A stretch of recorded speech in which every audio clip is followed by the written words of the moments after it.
Gunpoint is a game about breaking into secure buildings with a bunch of stupid gadgets. That includes a pair of projectile trousers that let you jump absurdly high and throw yourself through windows. You've also got sticky gloves that let you climb walls, and a trench coat that stops you dying from long falls, but doesn't stop you falling flat on your face like an idiot. You're meant to be a freelance spy, so you take jobs from clients who usually want some sensitive data stolen or wiped. That's not all you'll be doing, but in the missions I want to show you here, you're just trying to get to a computer and steal something from it.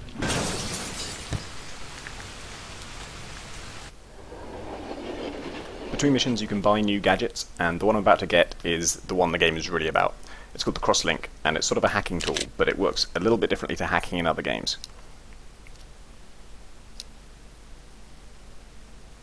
So without the Crosslink, this mission is impossible. The computer I'm trying to get to is behind an electronically locked security door, and there's no key to open it. All I've got is this light switch, which works, but doesn't really help. But in Crosslink mode, I can see how all this stuff is wired up, and I can even change it. So I can drag a connection from this light switch to the door I want to open, and then I just have to press it.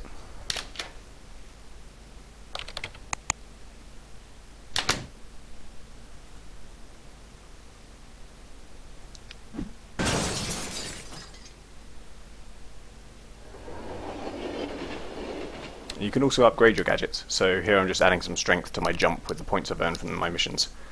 Throwing yourself through windows is cool, but knocking someone else through windows is cooler.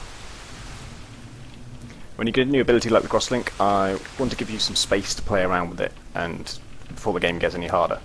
So this level is actually pretty easy, but it's also very open-ended if you want to experiment with ridiculous solutions.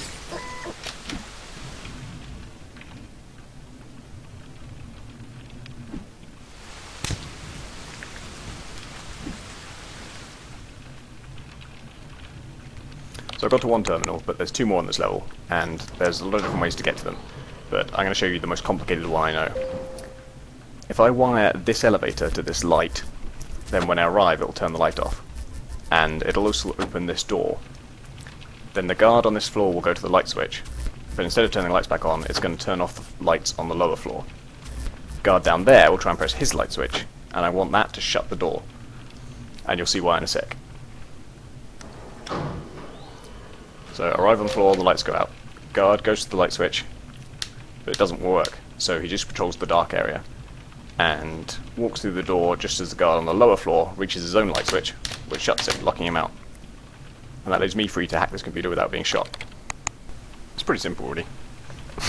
When I discovered that solution, my friend Craig was in the room, and I made a bizarre noise, and Craig said, "Did something emergent just happen?" And I said, "Yes." On my way out, I'm going to stop on the first floor and let the guard back indoors. And then, when I reach the top, I'm going to send the lift back down, so it will shut him inside. And that's because I've got to leave this way, so I want him to be shut inside so he can't shoot me.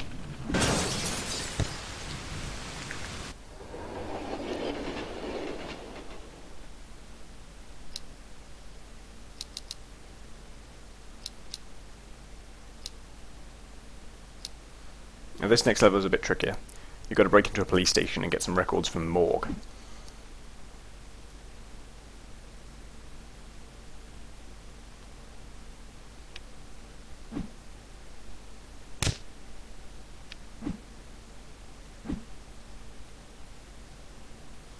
And the straight fight guards will shoot you dead almost instantly, so you have to make sure you take them by surprise. And here I'm going to surprise this guy with the door. And the green wire through this door is a wire that goes to a circuit box, and that's protecting all the connections on the green circuit at the moment. So I need to get to it and tap into it before I can rewire anything that's on the green circuit.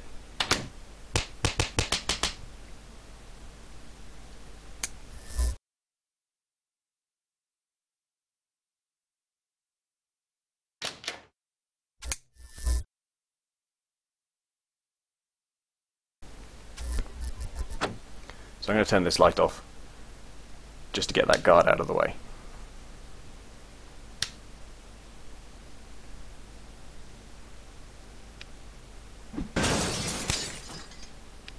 Now this guy's an enforcer, he's got body armor and he's quite bulky, so I can't just pounce him and punch him. But if I can get out of his way until he's in a more precarious position, then I can still hit him with enough force to knock him out.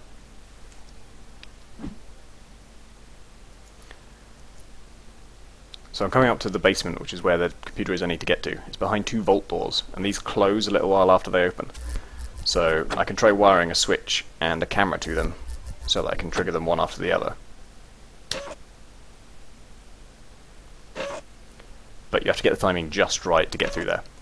And I don't really like timing challenges, so I prefer to find a more indirect solution. So what I'd really like is for these two doors to open without me having to press anything, so I don't have to keep running back and pressing buttons and stuff. So I need something that I can connect to either of them, and that will work on some kind of timer.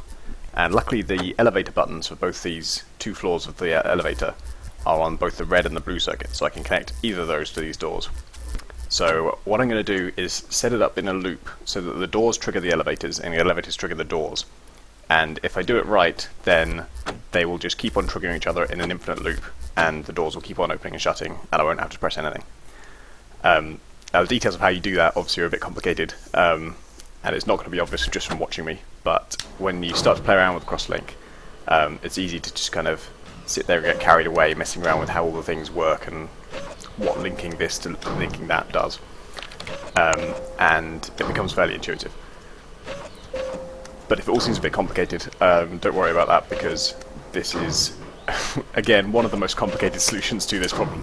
There are loads and loads of easier ways, and there's even a gadget that just links things that are on different circuits, so you have enough charges for that. You could just link one door to the other, hit a switch and solve it. I want to make sure there's always some sort of clever shortcuts if you don't want to try a particularly complicated solution. I won't talk you through every step of this mission, because hopefully you get the idea by now. But when I started making Gunpoint, I said it would be free, and a few people said I was nuts. Then I brought two artists on, John Roberts and Fabian Van Dommelen, and they made it look really nice, and even more people said I was nuts. Now I've made it quite a bit longer, with a shop and an upgrade system and a story and branching conversations and stuff, and I'm a lot less confident that I'm not nuts. So I need your advice. Stop by gunpointgame.com and tell me whether you think it's worth money or not. You've seen 3 missions here, including this one, and there'll be about 20 of those in total to give you some idea of the length. If you want to stay up to date with when Gunpoint's coming out, you can follow Gunpoint Game on Twitter. If you'd like to help test it, all you have to do is email me, the details will be on the game site. And Gunpoint is in the Independent Games Festival, so if you're an IGF judge, I'd love it if you had time to check it out before the deadline on Monday. A few people have asked if the game's going to have any music, and the answer is yes, if someone makes some awesome music for it. If you'd like to make the music, the best way you can show me what you have in mind is to try adding some to this trailer. So I'll put up a version without my stupid voice in it on gunpointgame.com. I'm also interested in making a Linux version, but I have no idea how.